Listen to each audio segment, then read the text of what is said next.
បន្ទាប់អំពីការបង្កើតរណសិរ្សរួបរวมជាតិកម្ពុជាកាលពីនៅថ្ងៃទី23ខែមីនាឆ្នាំ1970មកនៅក្នុងទីក្រុងប៉េកាំងថ្ងៃទី5ខែឧសភាឆ្នាំ1970សម្ដេចសីហនុបានព្រមព្រៀងជាមួយមេដឹកនាំខ្មែរក្រហមបង្កើតរាជរដ្ឋាភិបាលរួបរวมជាតិកម្ពុជាបន្ទាប់អំពីមានការបង្កើតរណសិរ្សរួបរวมជាតិកម្ពុជាកាលពីថ្ងៃទី23ខែមីនាឆ្នាំ1970មកនៅក្នុងទីក្រុងប៉េកាំងថ្ងៃទី5ខែឧសភាឆ្នាំ1970សម្ដេចព្រះបាទនរោត្តមសីហនុបានព្រមព្រៀងគ្នាជាមួយនឹងពួកមេដឹកនាំខ្មែរក្រហមបង្កើតរាជរដ្ឋាភិបាលរួបរวมជាតិកម្ពុជាមួយតែដើម្បីកុំឲ្យសាធារណមតិអន្តរជាតិហៅរាជរដ្ឋាភិបាលរួបរวมជាតិកម្ពុជានោះថារាជរដ្ឋាភិបាលនិរទេសមេដឹកនាំចិនបានស្នើសុំបញ្ចូលឈ្មោះអ្នកតស៊ូនៅក្នុងប្រទេសកម្ពុជាជាសមាជិកគណៈរដ្ឋមន្ត្រីចំនួនពាក់កណ្ដាលនិងអ្នកតស៊ូនៅក្រៅប្រទេសចំនួនប្រហាក់ប្រហែលគ្នារាជរដ្ឋាភិបាលរួបរวมជាតិកម្ពុជានេះរួមមានប៉ែននុតនៅក្នុងទីក្រុងប៉េកាំងគឺជារដ្ឋមន្ត្រីខៀវសំផននៅក្នុងទីក្រុងប៉េកាំងលោកប៉ែននុតនៅក្នុងទីក្រុងប៉េកាំងគឺជានាយករដ្ឋមន្ត្រីខៀវសំផននៅក្នុងប្រទេសគឺជាឧបនាយករដ្ឋមន្ត្រីនិងជារដ្ឋមន្ត្រីក្រសួងការពារជាតិស៊ុនសេននៅក្នុងប្រទេសជាអនុរដ្ឋមន្ត្រីការពារជាតិគៀតឈុននៅទីក្រុងប៉េកាំងជារដ្ឋមន្ត្រីទទួលបន្ទុកទីស្តីការគណៈរដ្ឋមន្ត្រីសរិនឆានៅក្នុងទីក្រុងប៉េកាំងគឺជារដ្ឋមន្ត្រីការបរទេសវ៉ាន់ពីនីនៅទីក្រុងប៉េកាំងគឺជាអនុរដ្ឋមន្ត្រីការបរទេសក្រោយមកដូដាក់អៀងសេរីនៅក្នុងប្រទេសជាអនុរដ្ឋមន្ត្រីការបរទេសអ៊ូយុននៅក្នុងប្រទេសជារដ្ឋមន្ត្រីមហាផ្ទៃសហករណ៍និងកំណែតម្រង់សហគមន៍ហ៊ូនឹមនៅក្នុងប្រទេសជារដ្ឋមន្ត្រីក្រសួងឃោសនាការទីវអុលនៅក្នុងប្រទេសជាអនុរដ្ឋមន្ត្រីក្រសួងឃោសនាការជួនមុំនៅទីក្រុងប៉េកាំងជារដ្ឋមន្ត្រីសេដ្ឋកិច្ចនិងហិរញ្ញវត្ថុកុយធួននៅក្នុងប្រទេសជាអនុរដ្ឋមន្ត្រីសេដ្ឋកិច្ចនិងហិរញ្ញវត្ថុឧត្តមសេនីយ៍ឌួងសំអល់ជារដ្ឋមន្ត្រីសម្ភារៈបរិក្ខារនិងសាស្ត្រាវុធពេលនោះឌួងសំអល់កំពុងតែសម្រាកព្យាបាលរោគនៅក្នុងមន្ទីរពេទ្យមួយនៅក្នុងទីក្រុងប៉េកាំងតែក្រោយមកដូដាក់ម៉ែនសាហៅនៃសារ៉ាន់ហៅយ៉ានៅក្នុងប្រទេសជារដ្ឋមន្ត្រីសម្ភារៈបរិក្ខារនិងសាស្ត្រាវុធវិញជាសាននៅទីក្រុងប៉េកាំងជាអតីតឯកអគ្គរដ្ឋទូតប្រចាំសហភាពសូវៀតនិងជាអ្នកកាន់សាសនាកាតូលិកជារដ្ឋមន្ត្រីយុត្តិធម៌តែក្រោយមកដូរដាក់អ្នកអង្គម្ចាស់នរោត្តមភូរិសានៅក្នុងប្រទេសជារដ្ឋមន្ត្រីយុត្តិធម៌វិញចៅសេងនៅក្នុងទីក្រុងប៉េកាំងជារដ្ឋមន្ត្រីទទួលបន្ទុកបេសកកម្មពិសេសជួនប្រសិទ្ធនៅទីក្រុងប៉េកាំងរដ្ឋមន្ត្រីសម្របសម្រួលតូចភឿននៅក្នុងប្រទេសជារដ្ឋមន្ត្រីសាធារណការនិងទូរគមនាគមន៍ជួនជឿននៅក្នុងប្រទេសជារដ្ឋមន្ត្រីសុខាភិបាលច័ន្ទយុរ៉ាន់នៅក្នុងប៉េកាំងនៅទីក្រុងប៉េកាំងជារដ្ឋមន្ត្រីអប់រំនិងយុវជនអៀងធីរិតនៅក្នុងប្រទេសជាអនុរដ្ឋមន្ត្រីអប់រំនិងយុវជនងៅហ៊ូនៅទីក្រុងប៉េកាំងជាអតីតឧត្តមសេនីយ៍កងទ័ពជើងអាកាសជារដ្ឋមន្ត្រីសង្គមគិច្ចតែក្រោយមកដូរដាក់ជូជីតនៅក្នុងប្រទេសជារដ្ឋមន្ត្រីសង្គមគិច្ចនិងសាសនាសុកធុហៅវ៉នវេតនៅក្នុងប្រទេសជាអនុរដ្ឋមន្ត្រីសន្តិសុខជាតិរាជរដ្ឋាភិបាលរួបរวมជាតិកម្ពុជាមានទីស្នាក់ការកណ្ដាលនៅក្នុងសន្តាគារមិត្តភាពទីក្រុងប៉េកាំងដែលបានសាងសង់នៅក្នុងទសវត្សរ៍ឆ្នាំ1950ដើម្បីឲ្យទីប្រឹក្សាសូវៀតស្នាក់នៅថ្ងៃទី5ខែឧសភានោះដែររដ្ឋាភិបាលចិនក៏បានប្រកាសផ្តាច់ទំនាក់ទំនងការទូតជាមួយនឹងរដ្ឋាភិបាលលោកលន់នល់ក្រោយពីការបង្កើតរាជរដ្ឋាភិបាលរួបរวมជាតិកម្ពុជាមករដ្ឋាភិបាលលន់នល់ក៏ដូចជាមន្ត្រីស្ថានទូតអាមេរិកដែរបានប្រកាសថាខៀវសំផនហ៊ូយុននិងហ៊ូនឹមត្រូវបានសម្ដេចសីហនុបញ្ជាឲ្យគេយកទៅសម្លាប់នៅខេត្តកំពង់ស្ពឺតាំងពីឆ្នាំ1967មកម្លេះដូច្នេះពួកគេចាត់ទុកនេះគឺជាការបង្កើតរដ្ឋាភិបាលខ្មោចដើម្បីបោកបញ្ឆោតពលរដ្ឋខ្មែរតែប៉ុណ្ណោះអ្នកខ្លះបានហៅខៀវសំផនហ៊ូយុននិងហ៊ូនឹមថាជាពួកបិសាចទាំង3 ព្រោះស្លាប់ទៅហើយអាចមកធ្វើជាសមាជិករាជរដ្ឋាភិបាលរួបរวมជាតិកម្ពុជារបស់សម្ដេចសីហនុមិនដេចនឹងបានទៀត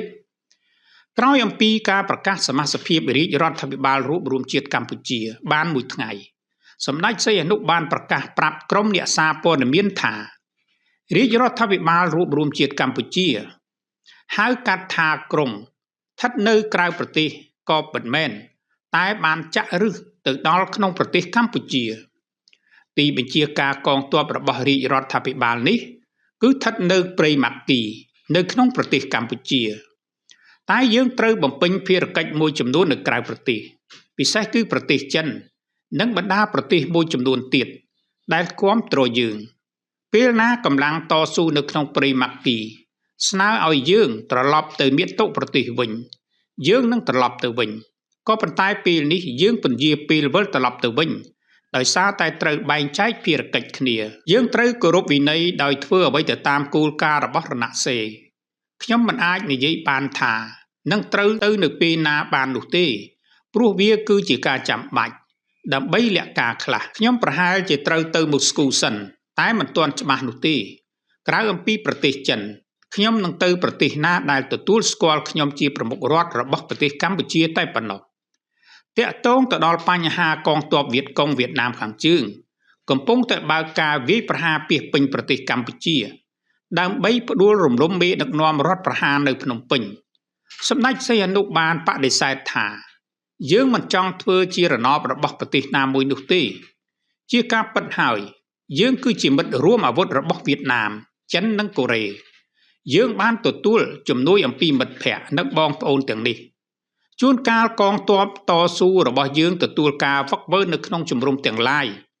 ដែលមិនស្ថិតនៅក្នុងប្រទេសពីសម័យមុនយើងត្រូវការគ្រូបារាំងនៅក្រុងភ្នំពេញមកបង្ហាត់កងទ័ពរបស់យើងតែនៅក្នុងពេលនេះគ្រូបង្ហាត់សុទ្ធតែមកពីប្រទេសជាមិត្តដូចជាវៀតណាមខាងជើងនៅពេលណាដែលកងទ័ពយើងវឹកវើរួចពួកគេនឹងចេញទៅប្រយុទ្ធយើងសង្ឃឹមទៅលើបណ្ដាប្រទេសជាមិត្តដូចជាប្រទេសចិនជាដើមដែលផ្ដល់ជំនួយសម្ភារៈចាំបាច់ពិសេសគឺអាវុធនិងភស្តុភារសម្ដេចសីហនុបានបញ្ជាក់ថាខ្ញុំបានជំពាក់ចិត្តទៅលើលទ្ធិកុម្មុយនីសក៏ប៉ុន្តែខ្ញុំមិនមែនជាជនកុម្មុយនីសហើយខ្ញុំក៏មិនមែនជាប្រមុខរដ្ឋខ្មែរក្រហមនោះដែរខ្ញុំគឺជាកូនសិស្សក្រហមក៏ប៉ុន្តែពួកកុម្មុយនីសឆ្អិនឆ្អៅមិនអាចទទួលយកខ្ញុំបាននោះទេព្រោះខ្ញុំគឺជាសិស្សក្រហមដែលខ្សោយបំផុតព្រោះខ្ញុំមិនយល់ច្បាស់ពីអ្វីទៅដែលហៅថាកុម្មុយនីសនោះទេសម្ដេចសីហនុបញ្ជាក់បន្ថែមថាការពិតខ្ញុំគឺជាអ្នកជាតិនិយមប៉ុណ្ណោះខ្ញុំគឺជាខ្មែរម្នាក់ដូចដូនតារបស់ខ្ញុំដែរបច្ចុប្បន្ននេះខ្ញុំគឺជាមេដឹកនាំប្រជារាស្ត្ររបស់ខ្ញុំដោយប្រធានាធិបតីបារាំងសាលដឺហ្គោលដឹកនាំប្រជាពលរដ្ឋបារាំងដោយកាលនៅក្នុងសម័យសង្គ្រាមលោកលើកទី2ដែរបន្ទាប់អំពីលោកប្រធានម៉ៅសេតុងគឺមានតែសាលដឺហ្គោលនោះទេដែលខ្ញុំចាត់ទុកថាជាវីរៈបុរសដែលគួរឲ្យកោតសរសើរបំផុតសម្ដេចសីហនុបានរំលឹកថាកាលពីពេលថ្មីកន្លងទៅនេះខ្ញុំបានជួបពិភាក្សាជាមួយនឹងលោកប្រធានម៉ៅលោកប្រធានម៉ៅបានថ្លែងថាគាត់សប្បាយរីករាយណាស់ដែលបានខ្ញុំធ្វើជាមិត្តរបស់គាត់ថាទោះបីខ្ញុំជាស្ដេចក្តីក៏ខ្ញុំមានភក្តីភាពចំពោះប្រជាជនរបស់ខ្ញុំដែរហើយគាត់ថាខ្ញុំស័ក្តិសមជាជនកុម្មុយនីសព្រោះខ្ញុំជាមេដឹកនាំខ្លាំងម្នាក់នៅថ្ងៃទី6ខែឧសភារដ្ឋាភិបាលសាធារណរដ្ឋប្រជាធិបតេយ្យវៀតណាមខាងជើងសាធារណរដ្ឋប្រជាធិបតេយ្យប្រជាមានិតកូរ៉េខាងជើងនិងសាធារណរដ្ឋប្រជាមានិតចិនក៏បានប្រកាសព្រមគ្នាទទួលស្គាល់រាជរដ្ឋាភិបាលរួបរวมជាតិកម្ពុជាថាជារាជរដ្ឋាភិបាលស្របច្បាប់តែមួយគត់របស់ប្រទេសកម្ពុជាជាមួយគ្នានោះរដ្ឋាភិបាលវៀតណាមខាងជើងក៏មានគម្រោងយាងសម្ដេចសីហនុក្នុងនាមជាប្រមុខរដ្ឋនៃប្រទេសកម្ពុជាឲ្យទៅបំពេញទស្សនកិច្ចជាផ្លូវការមួយនៅក្នុងទីក្រុងហាណូយផងដែរ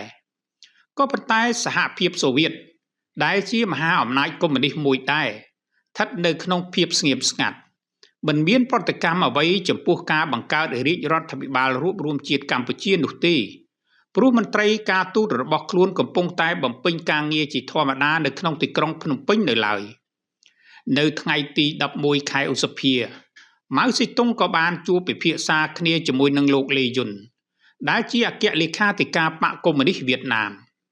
លេយុនបានប្រាប់មេដឹកនាំកម្ពុជាចិនថាយើងខ្ញុំបានខិតខំប្រឹងប្រែងគ្រប់លទ្ធភាពដើម្បីប្រយុទ្ធតស៊ូហើយយើងមានលទ្ធភាពប្រយុទ្ធតស៊ូបានល្អដូចសពថ្ងៃនេះ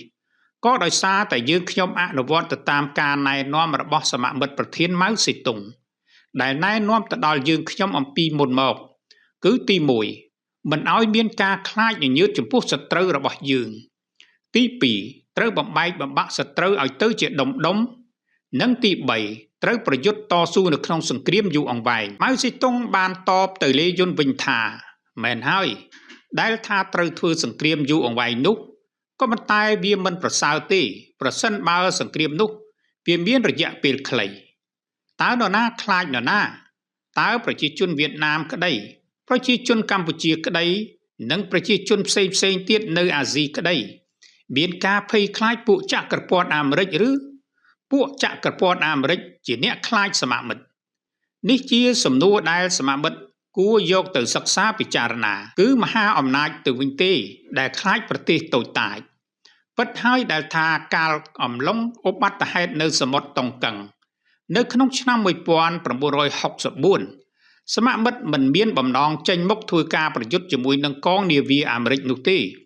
ក៏ប៉ុន្តែគ្រាន់តែឮព័ត៌មានមិនច្បាស់ការមកថាកងនាវារបស់វៀតណាមបានចេញដំណើរមកប្រយុទ្ធទប់ទល់ជាមួយនឹងកងនាវារបស់អាមេរិកនោះអាមេរិកក៏ភ័យស្លន់ស្លោដកថយទៅវិញអស់តាំងពីសង្គ្រាមចាប់ផ្ដើមមកមិនដែលមានជំរឿសណាផ្សេងក្រៅអំពីការប្រយុទ្ធនោះឡើយពួកផលិតអាវុធនិងគ្រាប់រំសេវព្រមទាំងពួកឈ្មួញកំពុងតែទទួលផលចំណេញយ៉ាងច្រើនពីសង្គ្រាមហើយតាំងពីពេលមានសង្គ្រាមមកប្រធានាធិបតីអាមេរិកដេកយប់មិនបានច្រើននោះទេម៉ៅស៊ីតុងបន្តថាឥឡូវនេះមានមនុស្សម្នាក់ទៀតគឺសម្ដេចសីហនុព្រះអង្គមិនមែនជាមនុស្សដែលងាយស្រួលនឹងធ្វើការជាមួយនោះទេពេលណាសមាមិត្តហ៊ានបំពេញទៅលើព្រះអង្គនឹងតបតវិញភ្លាមតែម្ដងយុនតបទៅម៉ៅស៊ីតុងថាប្រជាជនវៀតណាមនៅតែគោរពនៅបូមានល្អរបស់សមាមិត្តប្រធានជាងនេះកាលអំឡុង9ឆ្នាំមុននៃការធ្វើសង្គ្រាមប្រឆាំងទៅនឹងបារាំងប្រសិនបើគ្មានការឧបត្ថម្ភគាំទ្រពីបកកុម្មុយនីសចិននិងសមាមិត្តប្រធាននោះទេប្រកាសជាយើងខ្ញុំមិនអាចដណ្ដើមជ័យជំនះបាននោះឡើយហើយរហូតមកដល់ពេលនេះយើងអាចបន្តការតស៊ូប្រយុទ្ធនៅក្នុងសង្គ្រាមយូរអង្វែងនៅវៀតណាមខាងត្បូងបាននោះក៏ព្រោះតែយើងខ្ញុំបានពឹងពាក់សមាមិត្តប្រធានម៉ៅនោះដែរដូច្នេះយើងចាំបាច់ត្រូវតែយកការណែនាំរបស់សមាមិត្តប្រធានទៅច្នៃប្រឌិតនិងអនុវត្តទៅតាមការជាក់ស្ដែងរបស់ប្រទេសយើងខ្ញុំម៉ៅស៊ីតុងបានសរសើរថាសមាមិត្តមានការច្នៃប្រឌិតខ្ពស់តើនរណាម្នាក់ដែលហ៊ាននិយាយថាសមាមិត្តគ្មានការកែច្នៃប្រឌិតនិងគ្មានបទពិសោធន៍នោះងោឌីងយាមអតីតប្រធានាធិបតីវៀតណាមខាងត្បូងបានសម្លាប់ប្រជាជនរបស់សមាមិត្ត 160000 នាក់រឿងនេះគេបានរាយការណ៍មកខ្ញុំតែខ្ញុំដឹងថាមានត្រឹមតែ 100000 នាក់តែប៉ុណ្ណោះដែលត្រូវងោឌីងយាមបានសម្លាប់លេយុនឆ្លើយតបបញ្ជាក់ទៅម៉ៅស៊ីតុងវិញថាប្រជាជនយើងខ្ញុំ 160000 នាក់ត្រូវបានពួកវាសម្លាប់ពិតមែនហើយនៅមានច្រើនទៀតដែលត្រូវបានពួកវាចាប់ដាក់គុកម៉ៅស៊ីតុងឆ្លើយតបវិញថាខ្ញុំគិតថាអញ្ចឹងល្អហើយពួកគេអាចសម្លាប់ប្រជាជនយើងបាន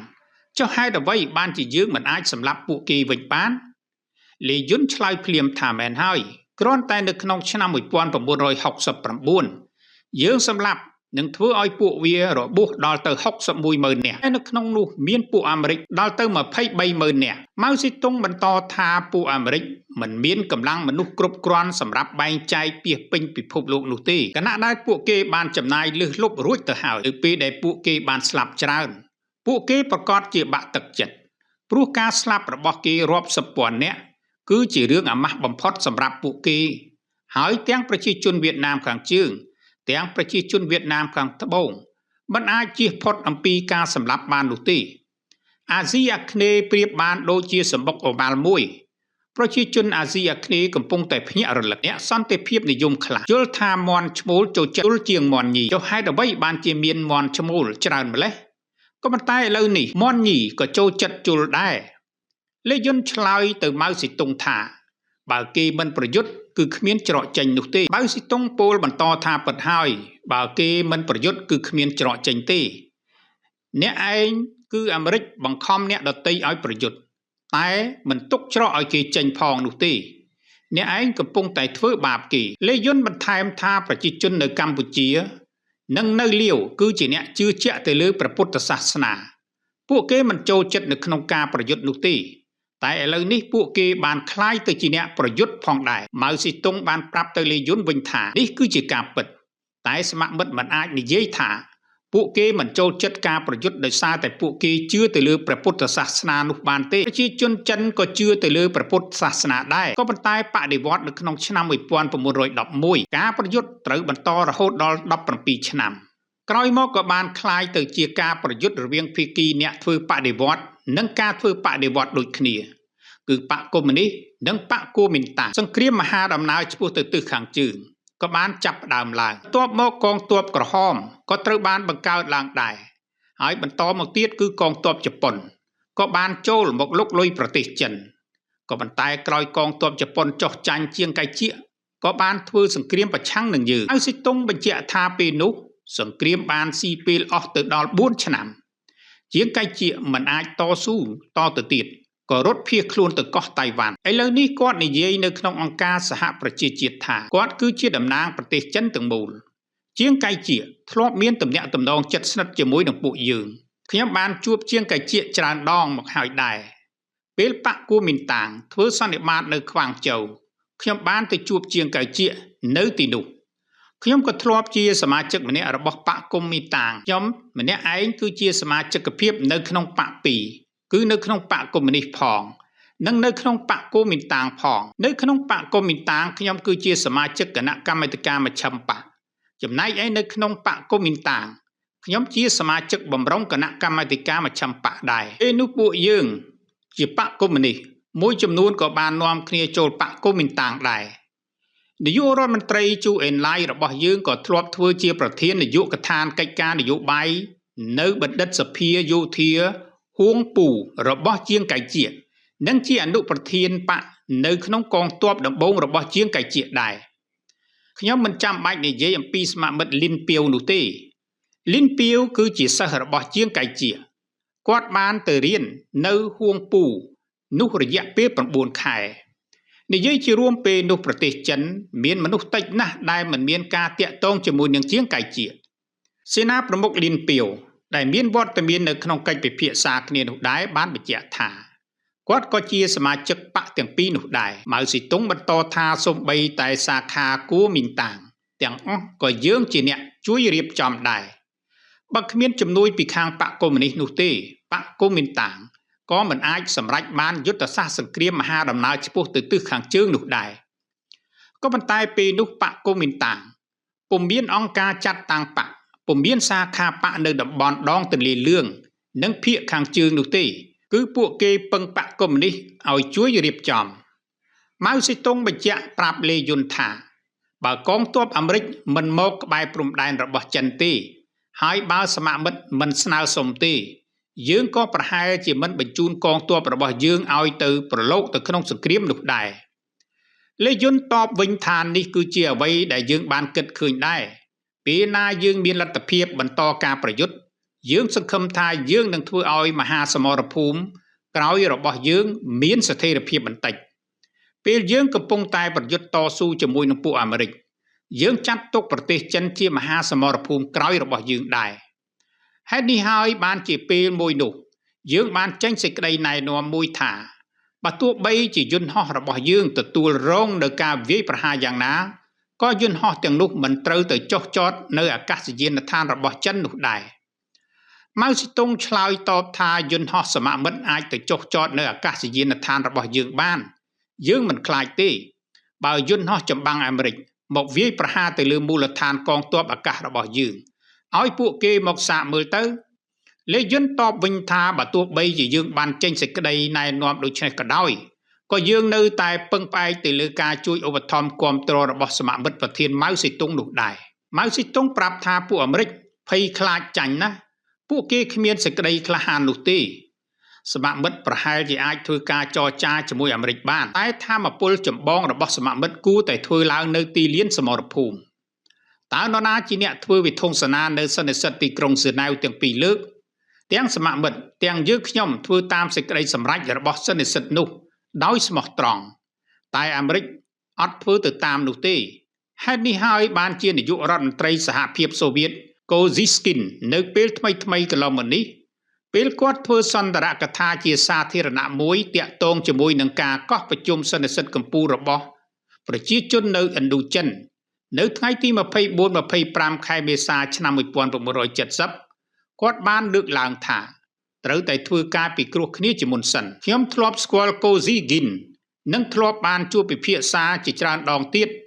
តែពួកមេដឹកនាំសូវៀតសពថ្ងៃខ្ញុំមិនដែលស្គាល់នោះទេកាសែតលោកខាងលិចជាច្រើនបានបង្កើតពាក្យចចាមអារាមអំពីការបែកបាក់នៅក្នុងជួរមេដឹកនាំសូវៀតខ្ញុំក៏មិនដឹងរឿងនេះច្បាស់ដែរឮគេថាប្រជាជនសូវៀតសាមញ្ញចាត់ទុកថាកូស៊ីហ្គីនជាមេដឹកនាំដ៏ល្អម្នាក់លេយុនបន្តថាយើងក៏ឮដូច្នោះលោកម៉ៅសេតុងបញ្ជាក់បន្ថែមថាសមមិត្តបានឮដូច្នោះដែរតាមយោបល់របស់ខ្ញុំស្តាលីនបានរស់ឡើងវិញជាថ្មីហើយនិន្នាការសំខាន់របស់ពិភពលោកសពថ្ងៃគឺធ្វើបដិវត្តន៍រួមគ្នាក្នុងពិភពលោកទាំងមូលតែម្ដងបាទនេះគឺជាឯកសារស្រាវជ្រាវមួយរបស់លោកឈឹមសេរីភួនដែលជាអ្នកស្រាវជ្រាវឯកសារពាក់ព័ន្ធជាមួយនឹងព្រឹត្តិការណ៍រដ្ឋប្រហារនៅក្នុងឆ្នាំ1970រួមទាំងសង្គ្រាមនៅឥណ្ឌូចិនហើយមានការពាក់ព័ន្ធជាមួយនឹងមេដឹកនាំសំខាន់នៅឥណ្ឌូចិនដូចជាសម្ដេចព្រះបាទនរោត្តមសីហនុដែលជាប្រមុខរដ្ឋនៃប្រទេសកម្ពុជានៅក្នុងទសវត្សរ៍ឆ្នាំ60ហើយនឹងមេដឹកនាំបកកុម្មុយនីសរបស់ប្រទេសវៀតណាមគឺលោកអេយុនហើយនឹងមេដឹកនាំរបស់ប្រទេសចិនកុម្មុយនីសគឺលោកម៉ៅសេតុងមានការពិភាក្សាគ្នានឹងការរៀបចំនៅក្នុងយុទ្ធសាស្ត្រនៅក្នុងការធ្វើសង្គ្រាមជាមួយនឹងសហរដ្ឋអាមេរិកដែលសហរដ្ឋអាមេរិកបានធ្វើសង្គ្រាមជាមួយវៀតណាមនៅឥណ្ឌូចិននៅក្នុងសម្រងនៃកំណត់ហេតុនេះគឺបានបង្ហាញថាមេដឹកនាំទាំង3ដែលក្នុងនោះគឺមានមេដឹកនាំរបស់កម្ពុជាផងដែរគឺក្រោយមានការធ្វើរដ្ឋប្រហារហ្នឹងក៏មានការពាក់ព័ន្ធនៅក្នុងយុទ្ធសាស្ត្រដែលរៀបចំឡើងជាមួយនឹងសហការជាមួយនឹងមេដឹកនាំម៉ៅសេតុងក៏ដូចជាមេដឹកនាំលេយុនផងដែរគឺនៅក្នុងពេលនោះគឺម៉ៅសេតុងគឺជាមេដឹកនាំរបស់ប្រទេសចិនហើយក៏ជាបង្គោលបង្អែកដ៏រឹងមាំមួយនៅក្នុងការផ្ដល់យុទ្ធសាស្ត្រទៅដល់មេដឹកនាំនៃប្រទេសវៀតណាមកុម្មុយនីសហើយក៏ជាការផ្ដល់ការសហការជាមួយនឹងមេដឹកនាំប្រទេសកម្ពុជាយើងគឺសម្ដេចព្រះបាទនរោត្តមសីហនុនៅក្នុងនោះដែរគឺលោកម៉ៅសេតុងក៏បានបង្ហាញនៅយុទ្ធសាស្ត្រចំនួន3ទៅឲ្យលោកលេយុនដើម្បីធ្វើការតស៊ូប្រឆាំងទៅនឹងប្រទេសសហរដ្ឋអាមេរិកដែលចង់ធ្វើការវាយប្រហារនៅក្នុងសង្គ្រាមឥណ្ឌូចិនហើយក្នុងនោះដែរគឺម៉ៅសេតុងក៏បានផ្ដល់នៅយុទ្ធសាស្ត្រទៅប្រទេសវៀតណាមខាងជើងហើយក៏បានផ្ដល់នៅយុទ្ធសាស្ត្រសម្រាប់មេដឹកនាំកម្ពុជាគឺសម្ដេចព្រះបាទនរោត្តមសីហនុដោយក្នុងនោះគឺឲ្យម៉ៅសេតុងឲ្យសម្ដេចព្រះបាទនរោត្តមសីហនុដែលធ្វើការតស៊ូចង់បង្កើតនៅរណសិរ្សរួបរวมជាតិមួយនៅក្នុងពេលនោះគឺព្រះអង្គបង្កើតជារដ្ឋាភិបាលនិរទេសក៏ប៉ុន្តែម៉ៅសេតុងក៏បានផ្ដល់យោបល់ថានឹងឲ្យមានសមាជិកអ្នកតស៊ូនៅក្នុងប្រទេសចូលរួមពាក់កណ្ដាលម្នាក់ទៅដើម្បីឲ្យរដ្ឋាភិបាលមួយនឹងគឺជារដ្ឋាភិបាលដែលមានភាពងាយស្រួលនៅក្នុងការទទួលនៅភាពស្របច្បាប់ដោយចលនាតស៊ូនៅក្នុងភាពជាក់ស្ដែងផងនិងតស៊ូនៅក្នុងឆាកអន្តរជាតិផងហើយបណ្ដាប្រទេសទាំង3គឺវៀតណាមខាងជើងក៏ដូចជាប្រទេសចិនហើយនិងកូរ៉េហ្នឹងក៏មានការទទួលស្គាល់ភ្លាមនៅក្នុងថ្ងៃទី5ខែឧសភាឆ្នាំ1970ដោយឡែកប្រទេសវៀតណាមហ្នឹងក៏ប្រទេសចិនឲ្យយោបល់ថាធ្វើការតស៊ូកុំខ្លាចសហរដ្ឋអាមេរិកមួយទៀតគឺត្រូវបំបែកកម្លាំងសហរដ្ឋអាមេរិកជាដុំហើយនឹងធ្វើការតស៊ូក្នុងលក្ខណៈយូរអង្វែងនេះគឺជាយុទ្ធសាស្ត្ររបស់ប្រទេសចិនជួយទៅដល់ប្រទេសវៀតណាមជួយមកដល់ប្រទេសកម្ពុជាដើម្បីតស៊ូវាយរំលំនៅក្នុងរបបសាធារណរដ្ឋខ្មែរក៏ដូចជាវៀតណាមខាងត្បូងដែលមានសហរដ្ឋអាមេរិកគ្រប់គ្រងនោះ